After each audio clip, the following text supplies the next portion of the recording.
사도 요한의 형제입니다. 예수님의 12제자 가운데 유력한 그룹인 4명, 베드로와 안드레와 야고보와 요한을 가만히 보면 서로 베드로의 형제 하나, 야고보 형제 하나, 두 형제 그룹인 것이죠. 이 두 형제 그룹이 한데 묶였던 것은 이미 그들이 예수님을 알기 전부터 가까웠던 집안이었기 때문입니다. 벳세다라고 하는 지방에서 태어난 베드로 형제는 그 작은 도시 벳세다를 떠나서 가버나움이라고 하는 교통의 요지요, 그리고 갈릴리 바다에서 어부지를 할 수 있는 좋은 장소로 이주하였습니다. 베드로는 이주하여서 그 가버나움 출신인 이 야고보 형제와 어업 동맹을 맺을 가능성이 농후합니다. 아마도 가버나움 출신이었던 야고보 형제는 그 지역에서 꽤 이름 있는 집안이었을 것이기 때문입니다. 야고보 형제가 가버나움에서 유명했다고 하는 것은, 유력자였다고 하는 것은 몇 가지 증거가 드러납니다. 야고보 형제를 말할 때 세베대의 아들들이라고 종종 부르는데요. 물론 이것은 알페오의 아들 야고보와 비교하기 위해서 부르는 단어이기도 하지만 성경에서는 종종 아버지의 이름을 부르면서 아들을 설명할 때는 그 아버지가 유명 인사였다는 것을 나타내기도 합니다. 아버지의 이름을 파는 것이죠. 가령 누구누구의 아들이라고 이야기하는데 그 누구누구를 우리가 모른다면 그렇게 붙일 필요가 없잖아요. 그래서 성경은 아버지의 이름이 유명하지 않으면 곧잘 지방의 이름을 썼습니다. 그래서 세베대라고 하는 사람이 그렇게 이름을 말해도 잘 알지 못하면 세베대의 아들 이렇게 부르지 않았을 것이고요. 가버나움의 야고보 이렇게 불렀겠지요. 여러분에게도 이렇게 소개합니다. 저를 소개하는데 김기종의 아들 김영석 이렇게 하면 여러분들은 그 얘기를 그렇게 들으시겠어요? 저희 아버님의 성함도 모르는 분들이 태반인데 그러지 않겠습니까? 적어도 세베대의 아들이라고 얘기한다면 이 서신을 알고 있는 사람들은 세베대를 알았다는 증거입니다. 초대교회의 기록을 보면 이 세베대는 레위 지파의 후손이라고 적혀 있습니다. 그리고 그 당시에 대제사장이었던 가야바나 안나스와 친밀한 관계였다는 기록들이 남아 있습니다. 그 증거가 또 성경에도 나와 있습니다. 예수님이 잡히시던 날 밤에 예수님은 제사장의 뜰에서 재판을 받았습니다. 그때에 베드로는 제사장의 뜰 안까지 들어갔다고 하는 기록이 남아 있습니다. 베드로가 어떻게 제사장의 집을 통과할 수 있었을까요? 어떻게 그 집에 들어갈 수 있었을까요? 그 이유가 뭘까요? 요한과 동행했기 때문입니다. 세베대의 아들 요한이 대제사장과 친분이 있었다는 이야기죠. 세베대의 집안이 어찌 이렇게 가버나움에서 이름 있는 집안이 되었을까는 유추하기 쉽지 않습니다. 다만 일반적으로 봤을 때 세베대의 집안은 경제적으로 풍요하지 않았을까 하는 생각이 들고요. 또 한 가지는 출신 성분 가능성이 좀 있겠죠. 성경은 야고보 형제의 집안이 꽤 큰 고기잡이 사업을 했다고 하는 것을 보여줍니다. 왜냐하면 그들은 품꾼을 고용할 만큼 되었기 때문입니다. 마가복음 1장 20절에 보면 이렇게 되어 있습니다. 곧바로 그들을 부르셨다. 이것은 야고보와 요한을 부르시는 예수님의 장면입니다. 그때 그들은 아버지 세베대를 일꾼들과 함께 배에 남겨두었다고 성경은 기록하고 있습니다. 일꾼들이 있을 만큼 야고보의 집안은 꽤 큰 어업 집안이었던 것이죠.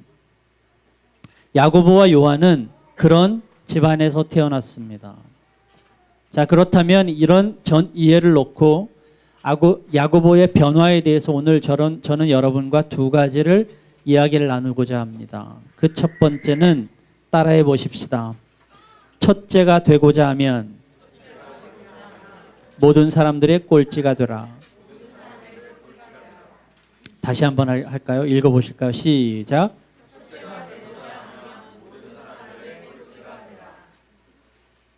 이 말씀은 예수님께서 야고보와 요한에게 하신 말씀입니다. 야고보와 요한은 이런 배경에서 자라났습니다. 언제나 야고보는 첫 번째가 되고자 하는 야심이 있었던 인물이었던 것 같습니다. 제자가 되었지만 그는 여전히 자신의 야심을 유지한 채 예수님을 따라갔던 사람 같아요. 그 야심이 여실히 드러나는 장면은 누가복음 22장에 나옵니다. 누가복음 22장 24절에 제자들 가운데서 누구를 가장 큰 사람으로 칠 것이냐는 질문을 놓고 그들 사이에 말다툼이 벌어졌다고 성경은 기록되어 있습니다. 성경은 누가 누구와 싸웠는지는 기록하고 있지 않습니다만 누가 누구와 싸웠는지 유추하는 방법들은 그렇게 어려운 일은 아닙니다. 제자들 가운데 아마도 누가 누구하고 싸우는지 어떤 역할들을 할 만한 그런 사람들이 싸웠겠죠. 아마도 누가 1등이냐라고 하는 것들을 싸울 만한 사람이었을 것입니다. 이름도 없거나 혹은 그렇게 유력하지도 않은 사람이 누가 큰 자요 떠들지는 않았을 거예요. 그렇다면 제자들 중에 중심 인물이었던 베드로 형제와 야고보 형제였을 가능성이 많습니다. 그 중에 지난주에도 보셨지만 베드로의 동생이었던 안드레는 조용하다고 이야기를 했으니까 그는 빼고요. 어린 동생이었던 요한을 빼면 아마 베드로와 야고보만 남을 것 같습니다. 베드로와 야고보는 한 성깔하는 인물들입니다. 그런데 더 깊이 들어가 보면 야고보는 출신 성분이나 재물에서도 베드로를 훨씬 앞섰죠. 게다가 가버나움 출신이기 때문에 벳세다에서 온 베드로를 거두었다고 생각했을지도 모릅니다. 그들이 도와줬다고 생각했을지도 모르는데 그런데 베드로에게 지금 밀리고 있습니다.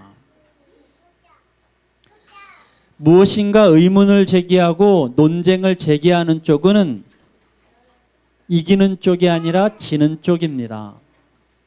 뭔가 대들고 이슈화를 만드는 것은 권력을 가진 자가 아니라 그렇지 못한 자일 가능성이 더 많습니다.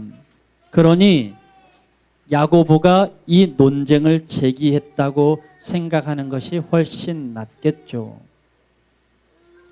야고보가 그 다툼의 중심이었다는 사실입니다. 이것을 뒷받칠 만한 기록이 성경에 또 나와 있습니다. 바로 오늘 본문의 말씀인데요. 요한과 야고보의 어머니 샬로메의 청탁 사건입니다.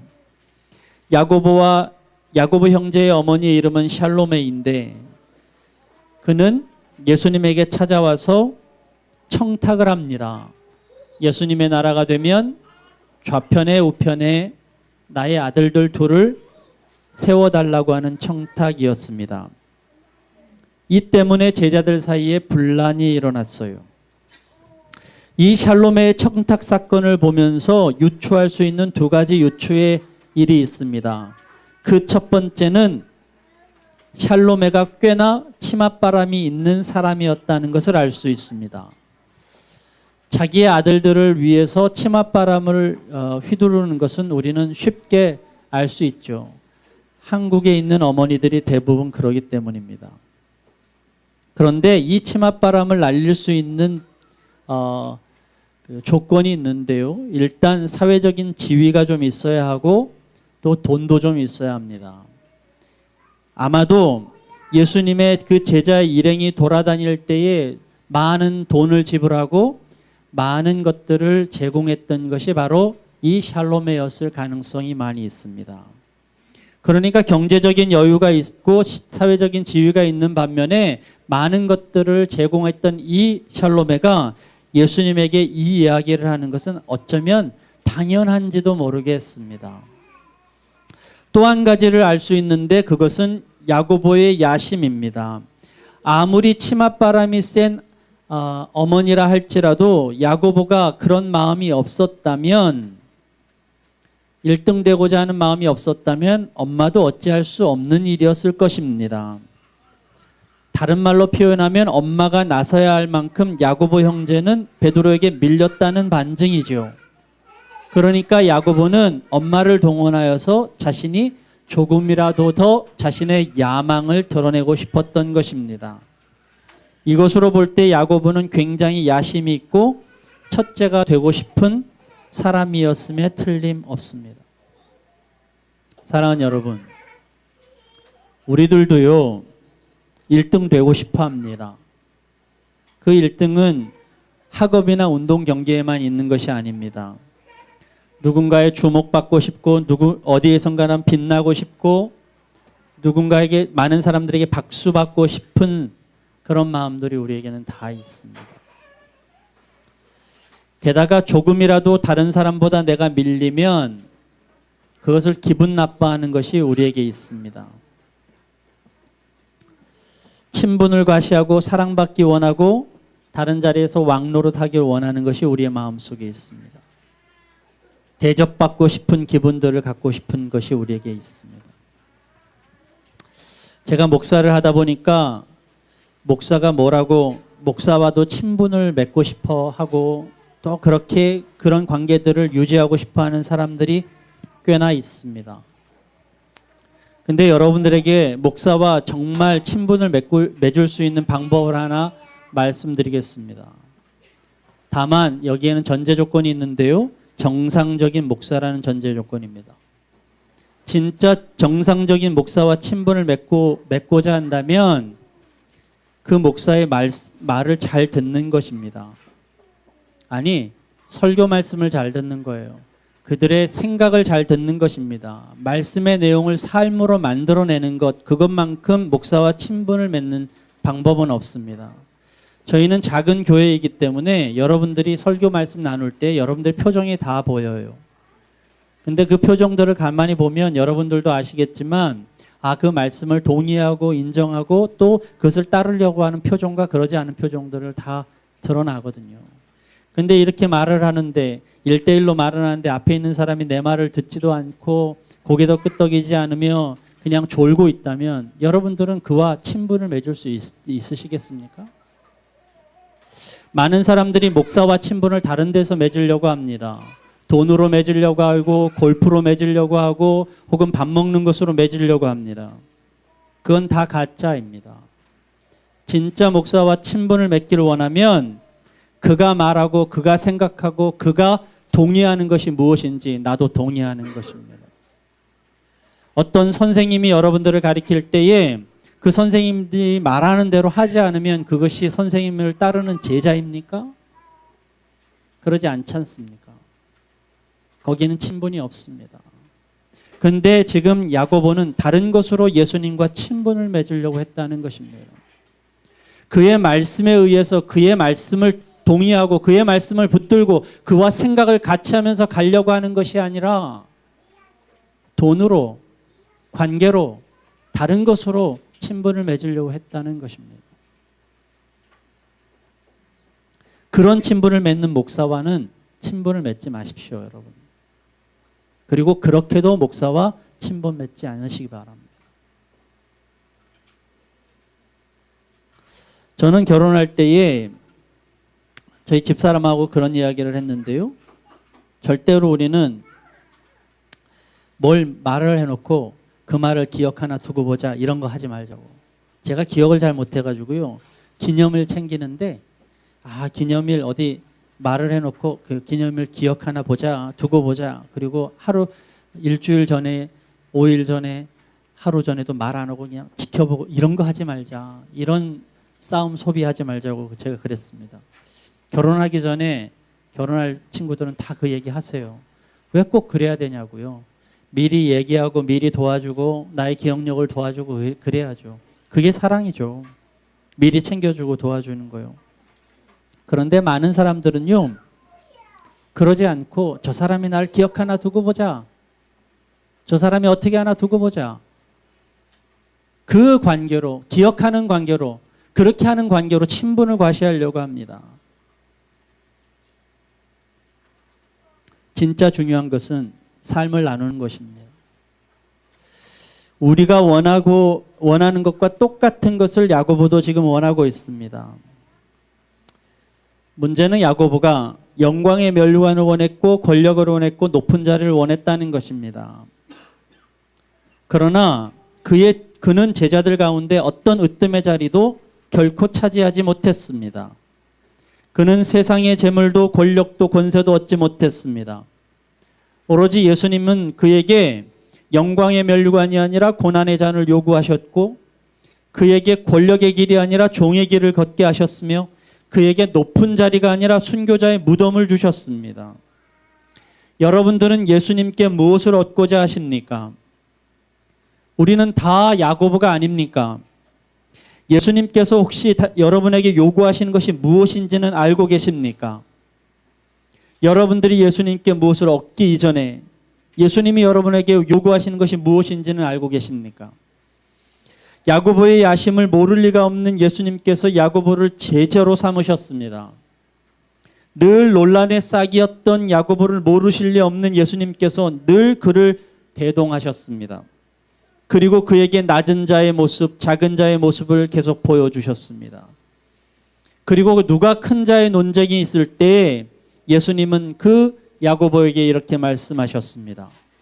누구든지 첫째가 되고자 하면 그는 모든 사람들이 꼴찌가 되어서 모든 사람을 섬겨야 한다. 저는 확신합니다. 이 세상에서 모든 사람들의 꼴찌가 되어주는 사람이 첫 번째가 될 것이라는 것을 말입니다. 저는 그리스도의 사람으로 확신합니다. 이 세상에서 사랑으로 고난받는 사람이 하늘의 사랑을 받을 것이라는 사실을 말입니다. 저는 확신합니다. 이 세상에서 십자가를 지는 사람들만이 천국에서 부활을 맛보게 될 것이라는 것을 말입니다. 어느 목사님의 자녀 교육법이 꼴찌가 되라라는 거였답니다. 그 목사님은 있는 딸에게 언제나 너는 머리가 되지 말고 꼬리가 되도록 기도하고 실천하라고 가르쳤대요. 근데 이 학생이 학교를 다니면서 아버지의 가르침대로 자기는 꼴찌가 되겠다고 마음을 먹었답니다. 그리고 학원을 가지 않았는데 그 이유는 학원 가지 않은 아이들 외롭지 않게 하려고 자신도 학원을 가지 않았고요. 언제나 친구를 삼을 때는 자기보다 공부를 못하거나 자기보다 더 좀 어려운 아이들과 친구를 사귀고 심지어는 수업료를 내는데도 제일 꼴찌로 냈답니다. 그 이유는 꼴찌가 된 아이들이 창피할까 봐 자기가 대신 꼴찌로 내는 거예요. 그래서 담임 선생님이 한 번은 수업료를 대신 내어주는 일도 있었답니다.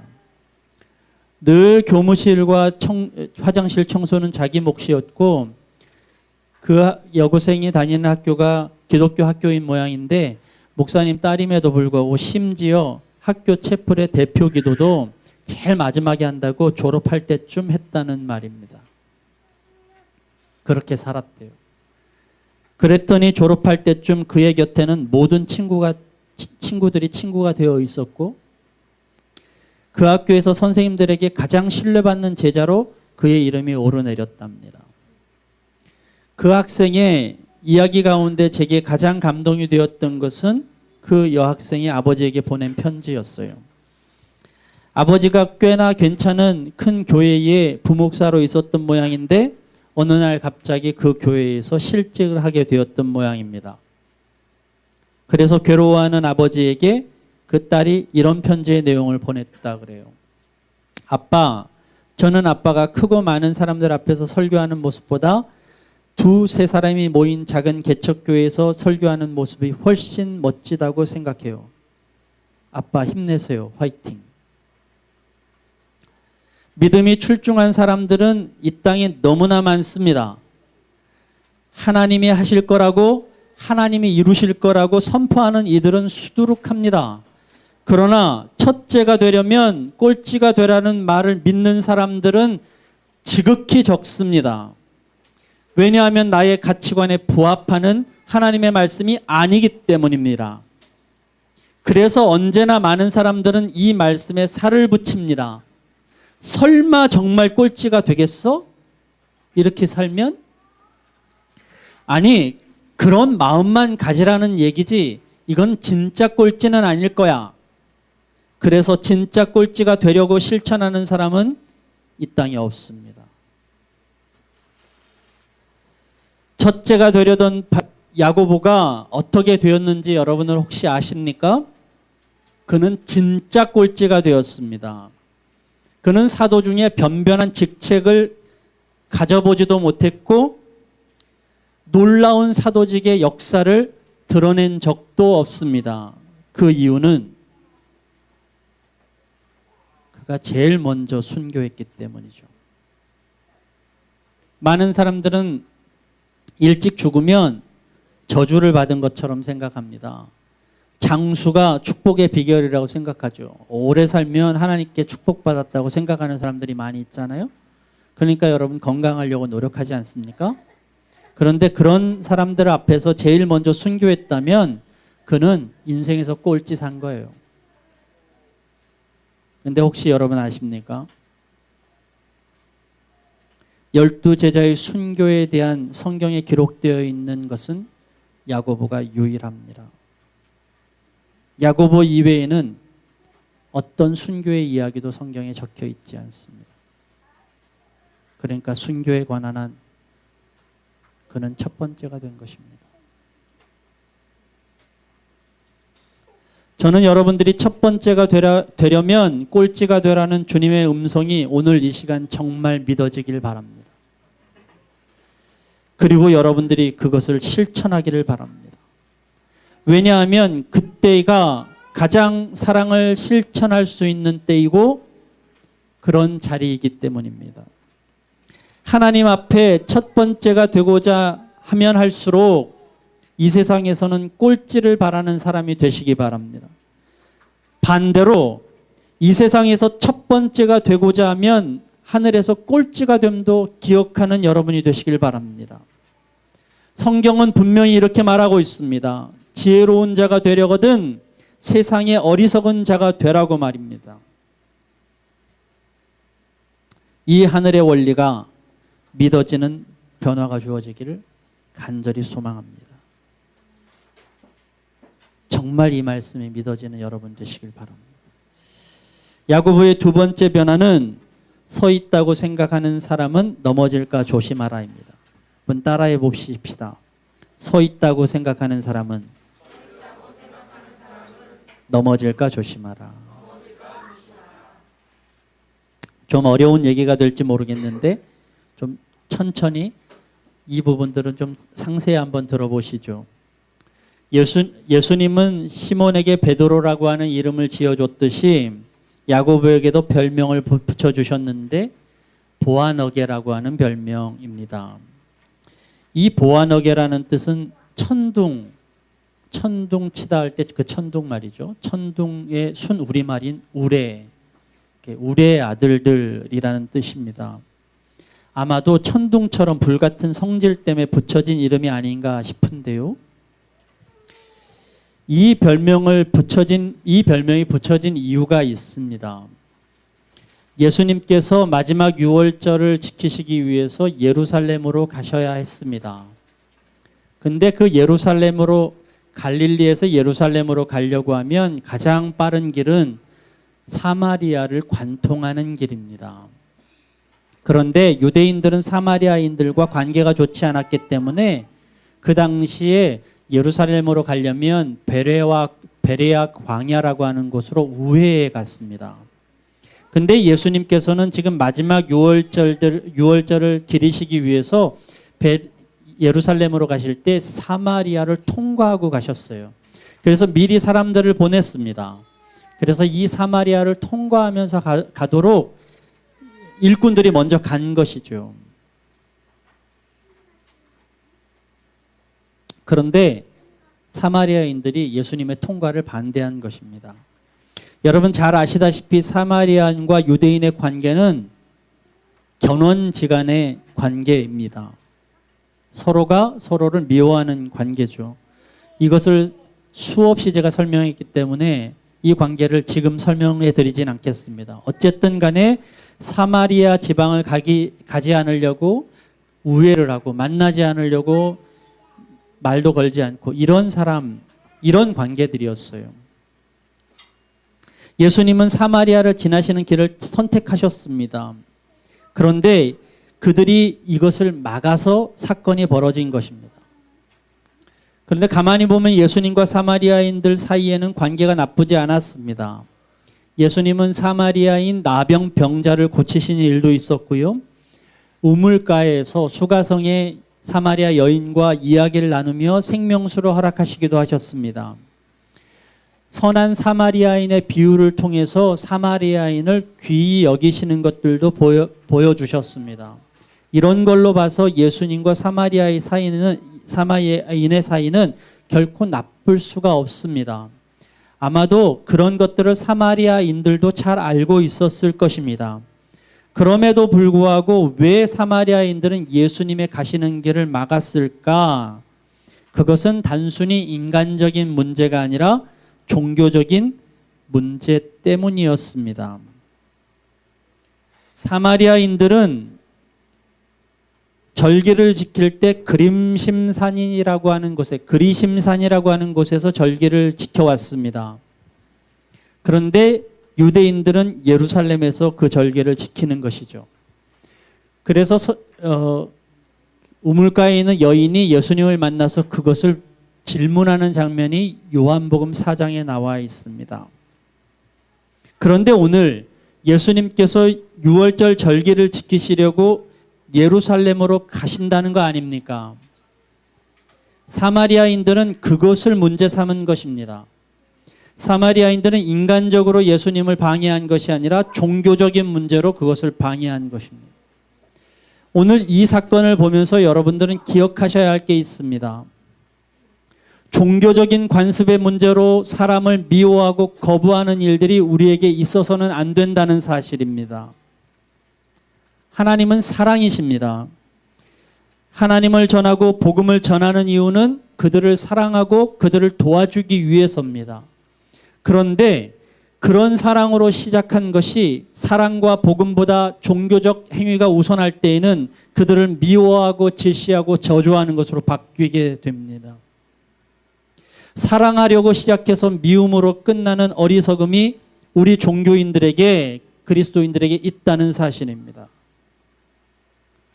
진짜 사랑은 마지막까지도 사랑이어야만 합니다. 어떤 해를 당한다 할지라도, 어떤 오해를 받는다 할지라도 내가 사랑으로 시작했으면 그 마지막도 사랑이어야 그것이 그리스도인의 모습입니다.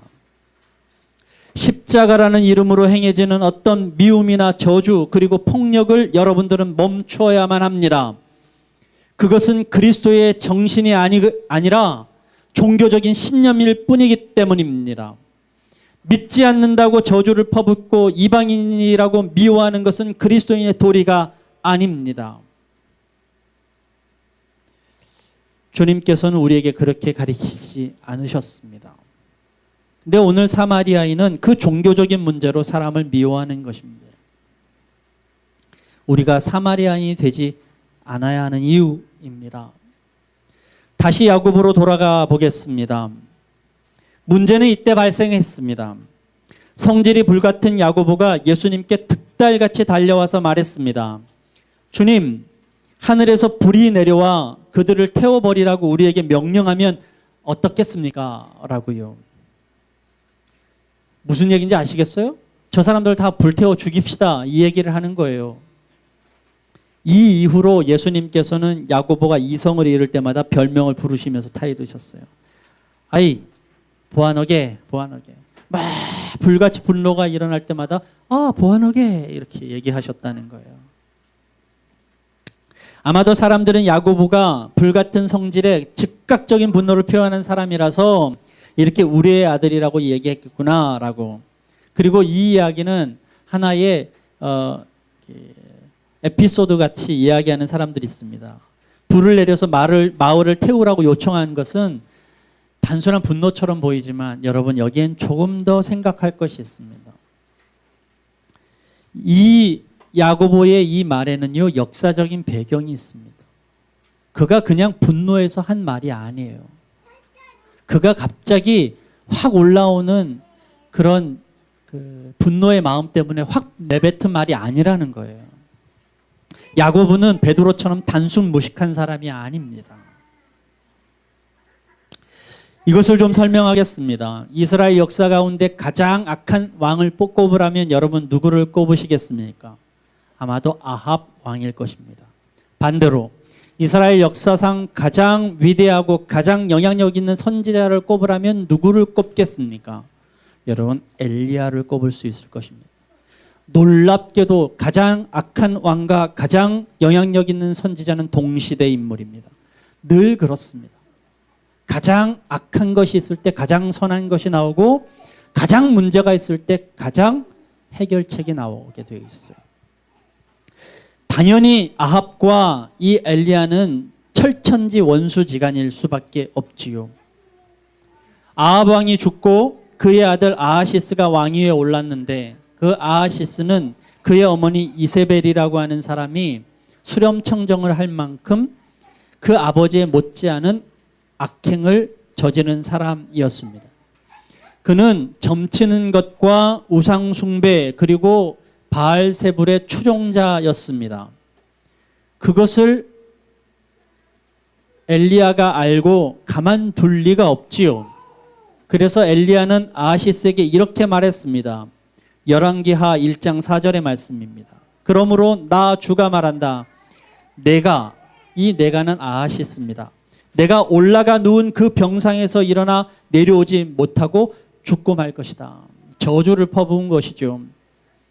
이것을 듣고 가만히 있을 아하시야가 아닙니다. 아하시야는 이 엘리야를 잡기 위해서 군대를 보냈습니다. 아버지의 원수를 자기 손으로 죽일 요량으로 큰 군대를 파견한 것이죠. 그 군대가 엘리야를 만났습니다. 그리고 엘리야를 잡아가려는 순간 하늘에서 불이 내려서 그들을 살라버렸습니다.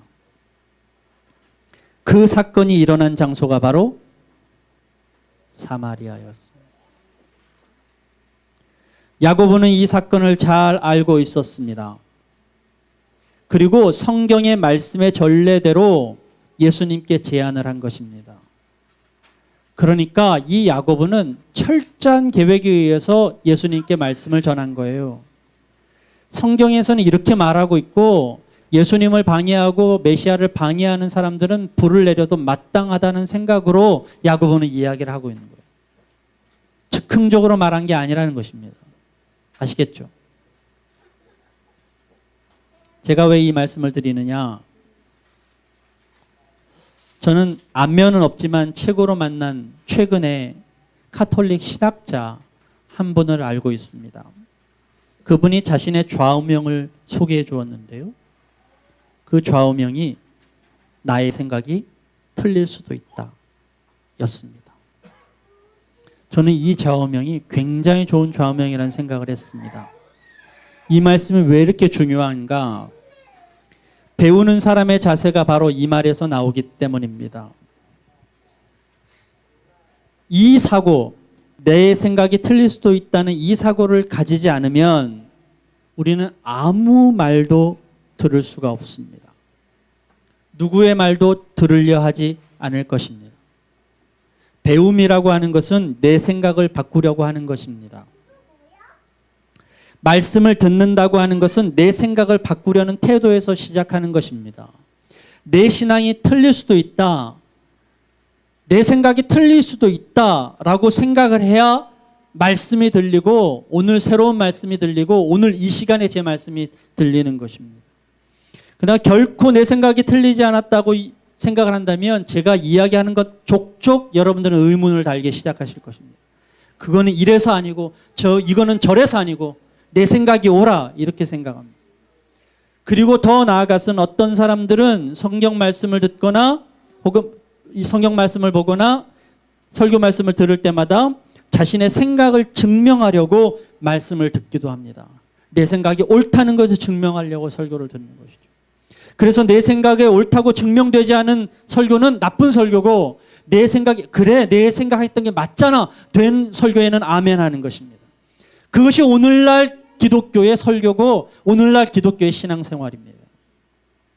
저는 여러분에게 단언컨대 이렇게 말씀드립니다. 오래된 교인들의 모습 가운데 가장 많은 문제점은 바로 그 신앙의 굳은 생각이라는 사실입니다. 어렸을 적에 배웠던 것이 마치 진리인 양 생각하고, 누군가에게 배웠던 것이 그것이 마치 맞는 양 생각하면서 거기서 한치도 나오지 않고 그 생각에 사로잡혀서 다른 사람들을 재단하는 그 굳은 생각 말입니다. 그런 사람들은 한치도 자라나지 않습니다. 어제 들은 말씀에서 오늘 들은 말씀이 새로워지려면 내 생각이 틀릴 수도 있다. 하나님이 다르게 말씀하실 수도 있다는 것을 생각해야만 합니다. 진짜 성령의 힘을 에스겔서 36장에는 이렇게 말하고 있습니다. 너희에게 새로운 마음을 주고 너희 속에 새로운 영을 부어주며 너희 몸에서 돌같이 굳은 마음을 없애고 살결처럼 부드러운 마음을 주며 라고요. 새 영이 임하면 굳은 마음이 부드러운 마음 될 것이라고 말씀해 주셨습니다. 하나님의 영이 임하면 내 딱딱했던 종교관들이 부드러운 마음이 될 것이라고요. 종교적으로 굳었던 생각과 마음이 부드러지게 만드는 것이 성령의 역사입니다. 사랑하는 여러분, 엘리야의 사역과 예수 그리스도의 사역은 다릅니다. 구약의 말씀과 신약의 말씀이 다릅니다. 이전의 신앙생활과 지금의 신앙생활이 우리는 분명히 달라야만 합니다. 나이가 들면서 해야 할 일들이 다르듯이 여러분이 자라면서 주어지는 하나님의 명령도 다른 것입니다. 그래서 우리는 나이 들수록 경험이 많을수록 겸손해져야만 합니다. 여러분의 신앙생활이 오래하면 오래할수록 많은 말씀을 들으면 들을수록 겸손해져야 하고 말씀 앞에 여러분의 귀를 더 열어야만 합니다. 그래야 여러분의 생각이 굳어지지 않습니다. 안다고 생각할수록 우리는 겸손해져야만 합니다. 유대인들이 예수님을 왜 반대했는 줄 아십니까? 그들이 하나님을 몰라서가 아닙니다. 그들처럼 하나님을 잘 알고 있는 사람은 없었습니다. 회심하기 전에 바울이 왜 그리스도인들을 처단하면서 다녔는 줄 여러분 아십니까? 바울만큼 하나님을 잘 아는 사람은 없었습니다. 다만 자신이 알고 있고 자신이 갖고 있는 것이 전부 다 옳다고 하는 그 자만에서 한순간도 나오지 못했기 때문에 오늘 새롭게 주시는 하나님, 새롭게 주시는 예수 그리스도를 만나지 못한 것입니다. 여러분이 갖고 있는 신앙의 틀에서 나오지 못하면 오늘 새롭게 말씀하시는 하나님의 음성을 여러분 듣지 못합니다. 그것을 우리는 철학적으로 시오니즘이라고 그래요. 시오니즘에서 결단코 빠져나오지 못하는 그 존재가 되는 거예요.